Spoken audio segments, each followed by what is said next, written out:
And so this section, we're shifting gears a little bit, dealing with crossover youth who are going from sort of the welfare side of the house into the judicial side, or dual track youth who are simultaneously in both. We're going to hear a little bit about that. We've just had a state auditor's report that's been drilling down into the data, looking at what the data reveals, looking at deficiencies in the data. We're going to hear from that from Andrew, who's with the Bureau of State Audits here in California. Then we're going to hear from Roger Chan, Michelle Calais. Roger's with the East Bay Children's Law Offices. He's been a terrific asset to this committee since I started chairing it. So I thank you again for being here. And I know today was a day with particular challenges, so I'm very grateful Thank you for your being here. And Michelle Calais, who's with Sacramento County, thank you. And of course, we've got Michael Morales, who will join us again, cleanup. So Andrew, I'll just let you jump on in. Good afternoon, Mr. Chair and committee. My name is Andrew Lee. I'm a senior auditor with the California State Auditor's Office. I'm here today to present the findings and recommendations from our audit of a dually involved youth. And that would be youth who are involved in both the juvenile justice and the dependency systems. As part of our audit, we reviewed 3 dual status counties, Los Angeles, Riverside, and Santa Clara, 3 non-dual status counties, Alameda, Kern, and Sacramento. We also looked at the Judicial Council and the California Department of Social Services. So we found that most of the counties that we visited did not monitor outcomes related to dually involved youth because they were not required to do so, even though best practice models recommend that this data be collected and that outcomes related to dually involved youth also be tracked. Santa Clara and Los Angeles both tracked outcomes related to dually involved youth, but only for a small subset of their dually involved youth. The other counties we visited only tracked this information for the broader population of youth in the juvenile justice system. So some of that information may include youth who had never been part of the dependency system. In fact, we found that 5 of the 6 counties we visited were unable to accurately identify their population of dually involved youth because they were not required to maintain information or data related to the results of joint assessment hearings. And these hearings are where the courts decide which system, whether it be the dependency system or the juvenile justice system, would best serve the needs of the youth. At the time of our audit, 4 counties, Alameda, Los Angeles, Sacramento, and Santa Clara, were implementing best practice models. And at the time of that, the audit, they had recently started developing mechanisms for tracking that data. To address those findings, we made recommendations to the legislature that it should require social services to update its statewide case management system. That would be this, also known as CWS-CMS, so that counties would be able to track information related to the joint assessment hearing results within the system, and to also provide counties with the training they would need to use the system for that purpose. At the state level, we found that state-level agencies only provided limited guidance to the counties regarding dually involved youth, once again because they were not required to do so. This lack of guidance was evident in the ways that the various counties define terms, key terms related to dually involved youth, and the outcomes that they chose to track when they were tracking outcomes. So if you want to do the data, you actually need some guidance to get some consistency across the 58 counties. What is the data you're collecting? What are we looking for? What's the metric?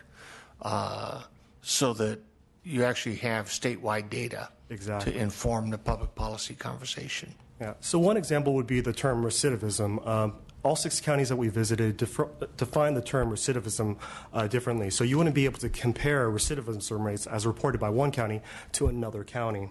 Some of the additional difficulties encountered at the state level involve the fact that dually involved youth span multiple systems. So in cases like the Department of Social Services would not have the authority to require county probation officers to collect data specific to dually involved youth. Elsewhere in the state, we looked at the Judicial Council, and previously the Judicial Council was required to report on dual status protocols. However, after 2007, they were no longer required to do so. And as we looked at the Judicial Council's processes, we noted that even though they weren't required to provide support or guidance to the counties, they continue to do so voluntarily. And as we look closer, we also found that they operate a Family and Juvenile Law Advisory Committee. And so the purpose of this committee is to make recommendations that would improve the administration of justice on issues related to marriage, families, and children. Now, is that the Judicial Council? Is that the Chief Justice? Not that it really matters. Oh, Judicial Council of California. So we believe that Judicial Council is actually best positioned to facilitate discussions between county and state level stakeholders. Accordingly, we made recommendations to the legislature to require Judicial Council to work with county CWS agencies and probation agencies, as well as state level agencies, to either form a committee or work with an existing committee to implement a series of recommendations that would address our findings, such as developing standardized definitions for these key terms, establishing outcomes for tracking, as well as establishing baselines and goals, so you have something to work towards for those outcomes. And their response to that part of the audit was generally positive, though they note that it entails some resource issues. Exactly. Is that correct? That is what we were told, yes. Yeah.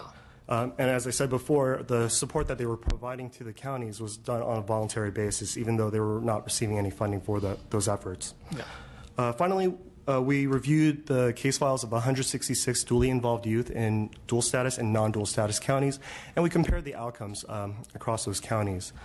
We found that whether or not a county decided to implement dual status protocols did not greatly affect the level of services provided to the youth, although we did note that in some cases, dual status counties did better and non-dual status counties did better in other areas as well. Specifically, we noted that the dual status counties had some better outcomes related to juvenile justice involvement, such as shorter lengths of juvenile justice, lower recidivism rates, and fewer arrests.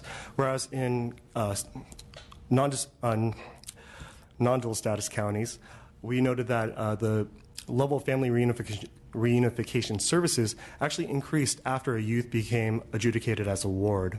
Quite often in both types of counties, these youth would enter into their joint assessment hearings, and they did not have an active family reunification services at the time. However, after they had become a ward, a lot of times the probation departments would try to view things from a fresh set of eyes, and if the parents were willing to partake in family reunification services, they would try to make that as one of the goals. So thank you for the opportunity to speak today. If you have any questions, I'd be happy to answer them. We may come back to some. I thank you for that overview. I've read the study, and I think with the long-term view to policy, just getting the data, improving the data, understanding the outcomes, finding a way to measure it, to make comparisons, another great quotable president, John F. Kennedy, to govern is to choose, is one of his comments. To govern is to choose. That's deliberation. And I've always felt, as great as that line is, the corollary is, if to govern is to choose, which I do believe is correct, the corollary is we need to know the available choices. And understand the choices means we need to know what are the facts and what is the most productive course of action. So I was very encouraged to see the audit, and I've got to say that was an excellent summary because there's a lot in that audit, but thank you very much. Thank you. So what we're going to do now is go to Roger, looking at this, the challenges, the needs, crossover dual youth. We're working on trying to improve our data collection. So Roger, thank you again for being here and being such a steady part of this. Thank you, and thank you very much for the very kind introduction. I have represented youth in both child welfare and delinquency cases for 18 years now, which was shocking for me to calculate. But and just to continue on with the presentation, I think the challenge of defining crossover youth consistently among counties is an important one, and I wanted to make sure that, Mr. Chair, that you were aware that there are also crossover youth who come through the front door of probation first, and that upon social study is determined that they might be more appropriate in child welfare. And so the definition of crossover youth can go both ways, and there are youth Thank you. that come through different doors. The decision of whether or not a foster youth should be a probation ward is really, in my mind, the most important decision a juvenile judge can make short of transferring the case to adult court for prosecution. And that's because becoming a probation ward for a foster youth can completely disrupt and transform life as he or she knows it, from where they live if the foster parent is not able to keep a probation ward versus a foster child, to where they go to school, to who their support network is, to losing their social worker, to losing their attorneys, losing the people that they have known for their time in foster care. It is a life-transforming decision, not to even mention the stigma that comes with being in the juvenile justice system as opposed to being in the child welfare system. And that decision-making process is a local one. Therefore, we have 58 different protocols to decide how whether or not foster youth should be in the child welfare or juvenile justice system. And those protocols generally break down to the counties who elect to be dual status, meaning that in some counties, youth can be simultaneously a ward in both the child welfare and delinquency system. And other counties are non-dual status, meaning the court must pick a system to supervise the young person. My county, Alameda, is not a dual status system. We do have a specialized court that focuses on our crossover youth. And I like our system. I think that it works well, and I think that in our county we've spent a considerable amount of time and energy to design a system that finds the right level of system touch with the right level of services for young people to try to prevent foster youth from penetrating the juvenile justice system more deeply than they need to, if at all. So I think there's definitely value to local control over how decisions are made regarding wardship status. But I think there are also best practices that we have learned that can be applied to every county, regardless of whether or not they are a dual status or non-dual status system. And the first of them is information sharing, as has just been discussed, presented in the audit. Information sharing on the aggregate level is needed to drive policy, as you just said, Mr. Chair, that for the government to choose, it needs to have good data. And I'll give you an example of that. In Alameda County, in 2014, we did a study of all of our crossover youth in the year 2013, and we came up with a number of interesting findings. I will say that there's no system, there's no data collection system to make that happen. It involved a manual count and review by a probation data person and a child welfare data person. But one of the key findings was that foster youth who entered juvenile hall, on average, spent 10 days longer in juvenile hall per episode than a non-foster youth.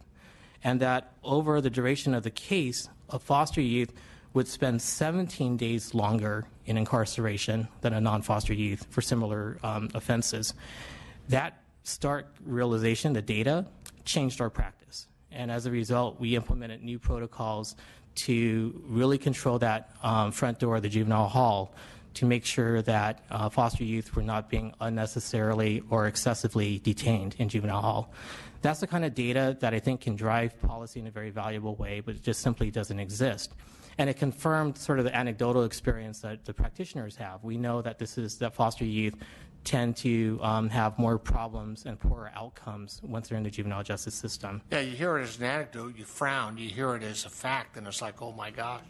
It was shocking. It was shocking to all stakeholders on both the prosecution and defense side and everyone involved. So we need better aggregate information sharing and collection. We also need better information sharing to drive individual cases, and specifically to do what we call joint case planning, that we need probation and child welfare to be coordinated in deciding what services are specifically tailored to deal with the behaviors that our young people and the experiences that our young people are coming up against. And if I may just talk for a moment about the role of the dependency attorney in this area of joint case planning. Oftentimes, when a foster youth is arrested and first comes to juvenile delinquency court, it might only be the child's dependency attorney who has the full history of the case. Because through the course of it, especially for foster youth who have been in care for 5, 10 years or longer, they have experienced many social workers, and now they're entering a new system in which they have a brand new probation officer and a brand new public defender. So often it's only the dependency attorney who carries that history and who can come to court and tell the delinquency judge, here's where a safe home is, here's what's going on in the case, here's how you might understand the behaviors that brought the young person to court. At the critical decision of whether or not the foster youth should be a probation ward, the dependency attorney can put things into context and provide the court with information that gives a full picture of who the young person is and not just focusing on the crime, the event for which the youth was arrested. Just 1 second. So are you nodding your head, Michael? Huh? Are you nodding your head? Yeah. Okay, very good. I just wanted to note that. And to that extent, I would like to thank you for having out front in the hallway a sign up related to funding for dependency counsel, because it's only when young people are able to have attorneys who stay with them through the length of a case rather than experiencing multiple attorneys in their time in foster care. And it's when attorneys have caseloads that are low enough that allow them to have the time to know the young person and remember the history that foster youth who find themselves in trouble in the juvenile justice system can really feel the benefit of that advocate for them. And yeah, they have more of a champion exactly than my lawyer.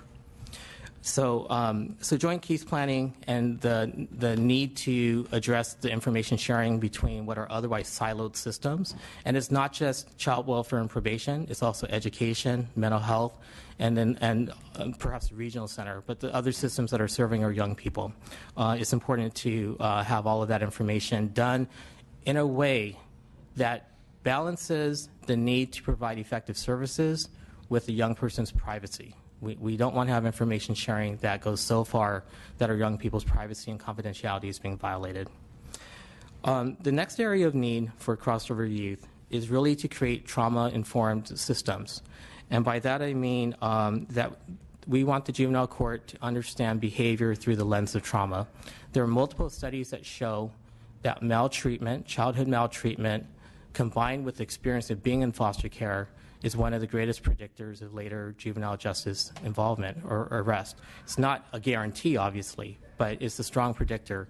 And some of the reasons for that is because, for example, if a young person experiences the trauma of having the parent, a trusted adult, break that trust by harming or abandoning the young person, it affects the development in a way that changes how a young person views authority. And it leads to more problems on probation and in court when the court's authority and the probation officer's authority are paramount. And so behaviors that might be otherwise viewed as defiance or uncooperativeness can be better understood through trauma and providing trauma-informed services that get to those underlying issues are a key way of getting to the root of the problem. Another thing we did in Alameda County recently was we did a profile study of every crossover youth every foster youth who came into juvenile hall in the last 9 months.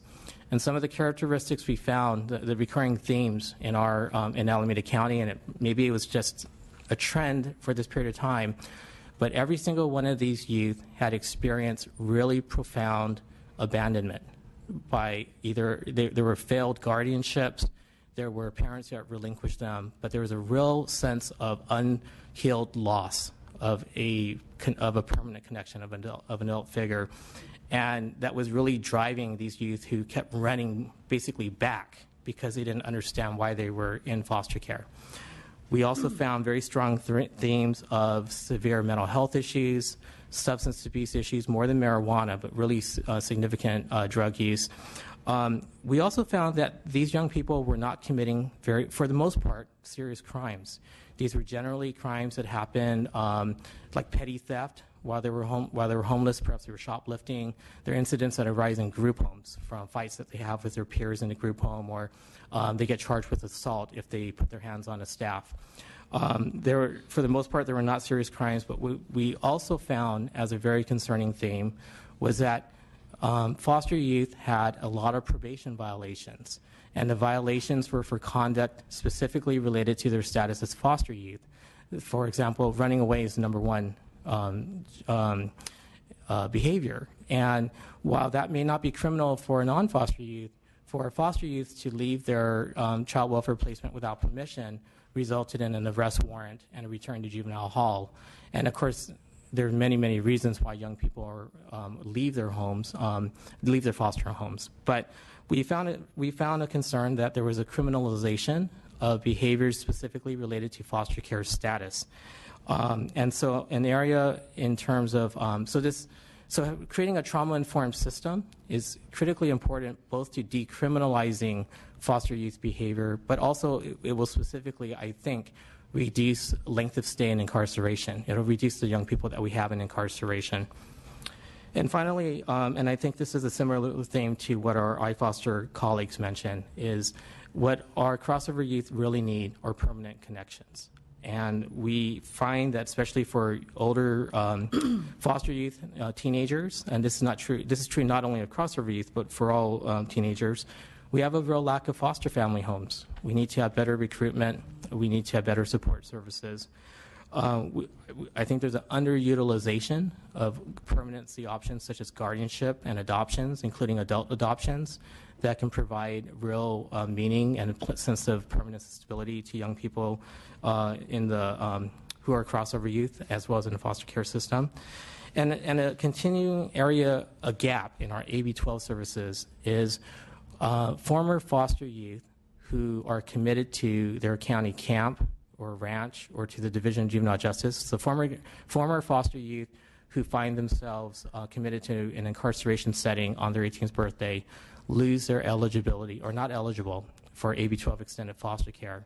And so when they exit those detention centers, they are left without long-term housing, and that's exactly the population of young people who really most need that level of support. That was SB 12 and from Senator Bell. So those are some of the needs that were on my mind, and I thank you very much for inviting me today. Describing some of the issues there, are there any strategies you see for us to help, the loss of connection? Obviously, funding for the dependency court is important. Is there a way to systematize making more trauma-informed systems? I'm just wondering, are there some ideas, solutions that you see? I think a lot of these solutions come from multi-layered approaches. Some of it, of course, is training. A lot of it is resources in the counties, and a lot of it is collaboration between child welfare, the courts, juvenile justice, and behavioral health. And that's one of the things happening in the Bay Area. So there's a Bay Area collaboration around trauma, so that, and there's trauma-informed centers, so that the Bay Area counties have a common base of training from which to operate. I think that one example of legislative help that came from crossover use was AB 388 2 years ago. That was Assemblymember Chesbrough, and that got specifically at the problem of foster youth being arrested for conduct in group homes that wouldn't otherwise be criminal. And so legislation like that really pushed or discouraged the use of law enforcement as a behavior modification program, and really discouraged the use of law enforcement for issues that should be better dealt with as a treatment in a treatment model. Has been really effective, and that has. I think we could also use legislation that really drives home the point that we don't want foster youth detained for behavior that is related to their needs as opposed to actual public safety concerns. That was part of what AB 388 did, but that continues to be, I think, an area of challenge. And then there's a real resource issue, and especially as we move through the continuum of care reform and we think about how short-term residential treatment, I forget if it's centers or facilities now, but programs, STRTPs.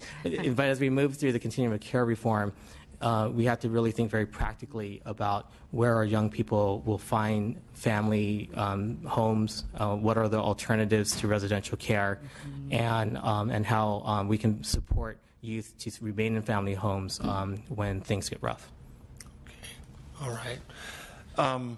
And as you started, you sort of started with the data conversation. And Alex, I did not ask you, your report came out maybe in February, whenever it was. What have you seen in terms of, is there legislation moving or some movement on the regulatory front to go after some of that additional data? Can you give me an update? Have you seen somebody run with your recommendations? I don't know the answer to that question right now, but I will get back to your office afterwards. Perfect. Thank you very much. Okay. And Michelle Cajellas, right, with Sacramento County. I'll turn it to you now, and thank you again for being here and participating in this hearing. Turn over to you. Good afternoon, and thank you very much for having us here, and I really appreciate the attention being put toward this issue. And first of all, I concur so much with what Mr. Chan related about the needs and the challenges. And so what I wanted to talk about was just to share county perspective, and I will reiterate Sacramento County's perspective. If you've met one county, you've met one county. So this is what we are doing locally. Several years back, there was a decision made that Sacramento would not pursue dual jurisdiction for a variety of reasons. But since that point, there's been a change in leadership, both in the child welfare, behavioral health, probation, and as well as just really having more of a push from the juvenile court to reconsider. And we have been reconsidering it. And what we decided to do is, instead of just delve right into dual jurisdiction, is to really step back and look at what would need to be in place in order to make it effective. Because just because we say it is so does not mean it's going to work better for our youth and families. And so we really began analyzing the issues, looking at data, and understanding that there was little data that we could really pull out at that point. But also what we really understood is the relationships that needed to be in place in order for this to work. And we went down one goal of pursuing a certain model that we realized didn't quite fit for what we needed for our local community. And so instead, we made a joint decision to pursue the Georgetown University's crossover youth practice model. And there was, again, a high-level commitment with child welfare, probation. So myself and my colleague out in the chambers, Mike Shores, Assistant Chief Probation Officer. We had an Assistant Superintendent from Sacramento County Office of Education, our Behavioral Health Director, our County Council. We all took a trip out to Georgetown for a pretty intensive... And a judge, did you say a judge? Or Judge Bulwer, she's presiding judge of our juvenile court. Yeah. Very actively involved and committed to this issue. And really invested in an 8-day certification program on multi-systems integration. And it was there that we really began to understand the complexities and the challenges, but also everyone firmly committed to working through those challenges. Wow. And what we did is in developing... So you all went through it together? We all went through it together. That's an impressive commitment. It was a really good experience, and again, being able to understand each other's systems and mandates is critical. Just from child welfare and probation alone, we're focused on child safety, and we work with the families to strengthen the families to get the kids back home. Probation, it's community safety, so there's a different focus, and part of what we're seeing is that a low-level need on the side of probation, which is great. We don't want youth in detention facilities.